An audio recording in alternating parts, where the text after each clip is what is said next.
When algae appear in the sea, does anyone really worry about it? This time, no one was worried. The algae didn't cause any concern. No one even paid them much attention.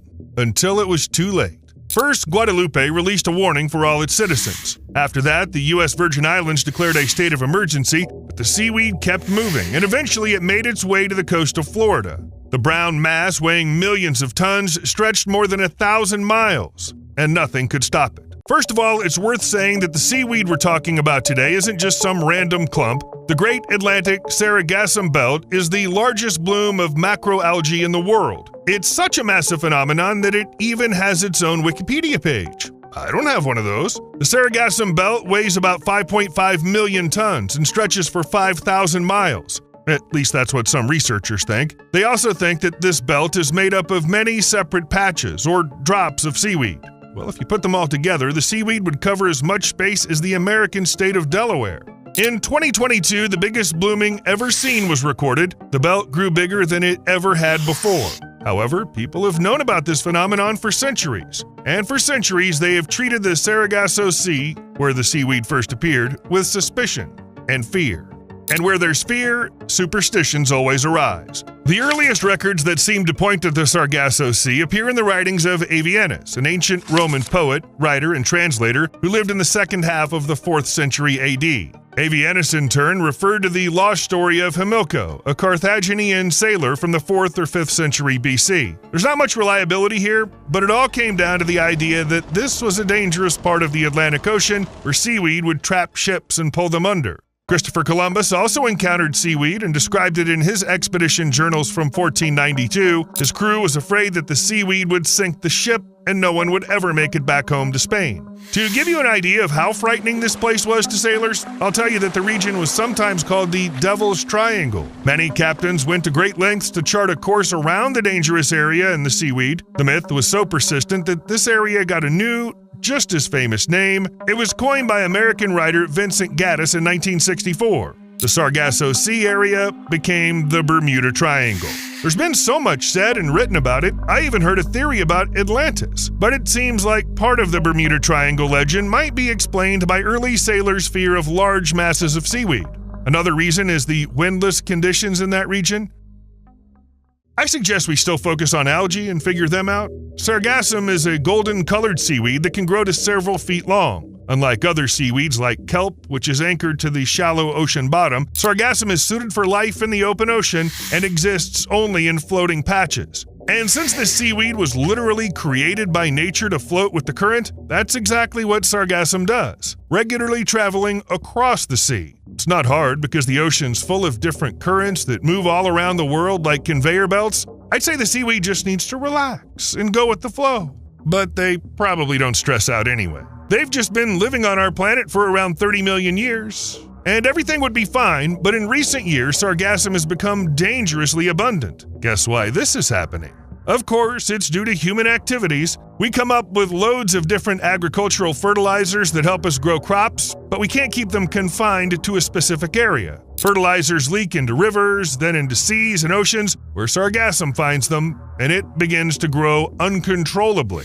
In particular, the increase in the amount of Sargassum is blamed on the Amazon River, because it supplies the nutrients. Dust clouds from the Sahara also played a part, along with rising temperatures and the growing nitrogen footprint of human activity. So a massive algae stretching 5,000 miles is menacingly creeping across the Atlantic, gradually making its way to the U.S. coastline. The algae are settling on the beaches. It's an unpleasant sight.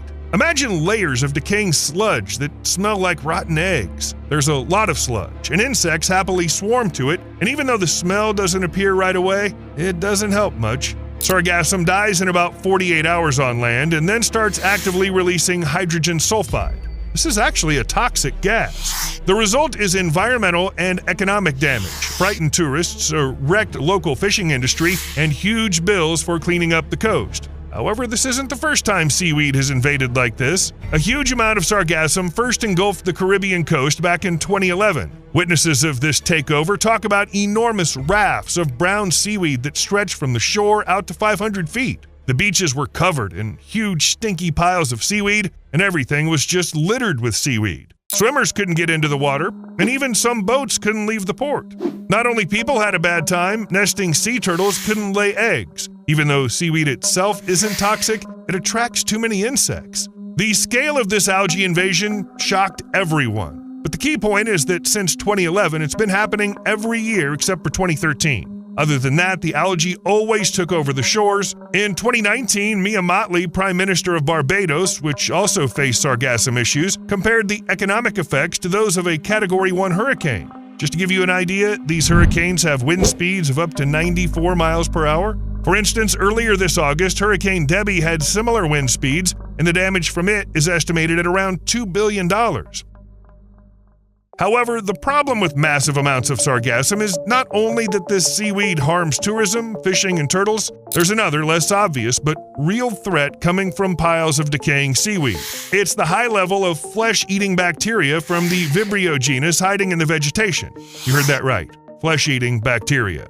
The species Vibrio vulnificus is especially dangerous. When it enters the body through bad seafood or just a small cut, this bacterium can cause skin infections and even lead to sepsis. And if it's someone with a weakened immune system, like someone with chronic liver disease, the bacteria can cause blisters on the skin and septic shock, possibly even death. It seems that just walking into the water with algae nearby is enough, and through a tiny injury on your skin, death will make its way into your body. In this context, the fact that hydrogen sulfide can irritate the eyes, nose, and throat and impact people with respiratory issues, such as asthma, seems almost harmless. But that's not all. Sea creatures like jellyfish can also live in the sargassum and irritate your skin, and you'd better hope you don't cut yourself while slogging through all this stinky mess, because bacteria are always ready. Besides people, nature also suffers. A dense, tangled mass of algae can smother coral reefs and mangrove forests, as well as tiny land-dwelling creatures like crabs and mollusks. Also, in large amounts, algae deprive the water of oxygen, killing fish and seagrasses, which are key habitats for many species. And given all that, the US got off pretty easy. The thing is, the gas produced can damage the electronics in your home since it forms sulfuric acid. In the Caribbean, people lost their electronic devices, air conditioners, and everything else, and algae were to blame for this. How about schools evacuated because of toxic gas, the unbearable stinky tap water, job losses, power outages affecting tens of thousands of people at once, dangerous health problems, even deaths. And all of this happened in the Caribbean countries because of sargassum. First and foremost, everyone who touches seaweed on the beach is in danger. For instance, municipal crews are assigned to clear Florida shores of seaweed that's washed up to make the coastline more appealing to tourists, and the workers are at considerable risk. Volunteers who collect trash on the shore are also at risk because algae stick to it. Tourists are at risk too if they touch algae or objects that have touched algae. In general, to keep yourself safe, you need to follow special precautions. Are you in a risk zone? Then you need thick gloves, disinfectants, and tongs with long handles to avoid direct exposure to the materials being cleaned. And of course, it's better not to eat seafood caught in coastal waters. In 2023, eating raw oysters at a restaurant in Texas led to the premature death of a relatively healthy 30-year-old man. He got infected with that bacterial infection caused by Vibrio vulnificus, those very bacteria from algae. And although there are no official statistics on the number of victims and deaths from this bacterium, it causes panic among people roughly at the same level of, "There's a man eating shark off our coast." And with good reason. If you get infected with Vibrio vulnificus, you could actually lose a limb. Once inside the body, the bacterium gets into the flesh layer between the muscles and skin, where it releases a toxin that destroys tissue. This can lead to amputation. There have been cases before. Naturally, when it comes to seaweed that's that dangerous, efforts are made to fight it. For instance, Florida's legislature has set aside $5 million to aid local authorities in cleanup operations. The good news is that this isn't a completely new problem, and many local authorities, particularly in southern Florida, already have a handle on how to address it. They deploy entire teams with heavy machinery to deal with the sargassum. Mexico's gone even further and sent Navy ships to carry out cleanup operations in Cancun. Some areas in the Caribbean have set up floating barriers similar to those used in oil spills to keep seaweed away from the shore. Some communities bury seaweed in the sand while others collect it, rinse off the salt, and turn it into a natural fertilizer or mulch. Considering the bacteria, it's a pretty bold move. I'd even say it's a bit too bold. In Mexico, some entrepreneurs press algae into bricks and use them for constructing buildings. I hope there's some thermal processing involved. Someone might wonder, why not just get rid of all the sargassum, or start pulling it out of the ocean before it becomes a problem? The answer's simple. Like everything in nature, it's a natural part of the food chain. In a way, the ocean is similar to a desert. It's huge, endless, and finding food and shelter can be tough. Drifting sargassum becomes like an oasis for passing fish and sea turtles, where they can find both. Seaweed also serves as a breeding ground. Sargassum is actively used by crabs, shrimp, whales, migratory birds, and about 120 species of fish. The patches of seaweed form the only spawning grounds for European and American eels and a habitat for about 43 other endangered species. Besides, no matter how bad it gets for the beaches, people, and turtles, the seaweed actually stabilizes the shoreline, helping to form sand dunes and nourishing the plants that grow there. For these reasons, sargassum is left to decompose naturally in wild areas where the smell and bugs don't bother anyone. In short, sargassum is so vital for ocean life that it's illegal and not recommended to harvest it. It can only be gathered at the coast and disposed of. There's really no other easy way to deal with the overgrown seaweed, at least for the time being. Seaweed is invading the UK. While Caribbean countries and the US are fighting against sargassum, similar problems have arisen on the other side of the Atlantic, in the UK. In 2023, over 1,000 tons of seaweed were removed from beaches between Minas Bay and Broadstairs. There was so much algae that the rotting mass reached up to people's waists. Just how deep the pets would get trapped in it, one may not even comment. Actually, seaweed washed up on the shore is something that happens every year. But in 2023, there was way too much of it. The smell of rotting seaweed engulfed coastal towns, and doctors started seriously worrying about the health of locals. As always, the explanation is simple. It got too warm, and the seaweed started spreading out of control. Baby turtles approved.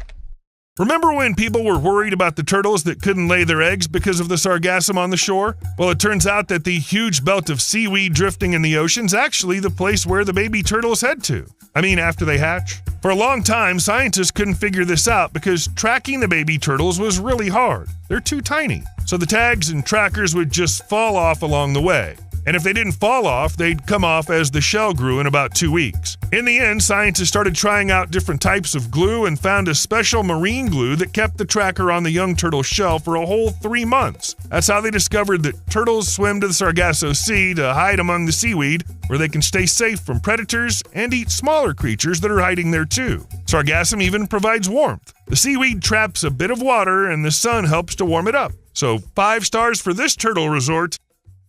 Robots guarding the shore. Recently, a new robot was created to deal with sargassum. If people can't handle it, why not use technology? Besides, robots don't get sick, so the machine was called Algae, and it resembles a robotic manta ray. And the important thing is it doesn't violate any bans on harvesting or destroying seaweed in the sea, it sinks them. Before the sargassum reaches the shore, Algae intercepts it, then dives into deep water and releases its catch there. If the seaweed ends up at a depth greater than 443 feet, it physically can't float back up. Algae is something between Pac-Man and a vacuum cleaner. It's believed that if the robot works 3 months a year for 12 hours a day, it could get rid of about 80,000 tons of seaweed. These are pretty big numbers, and it's also a ridiculously fun process. You owe me a like. See you later.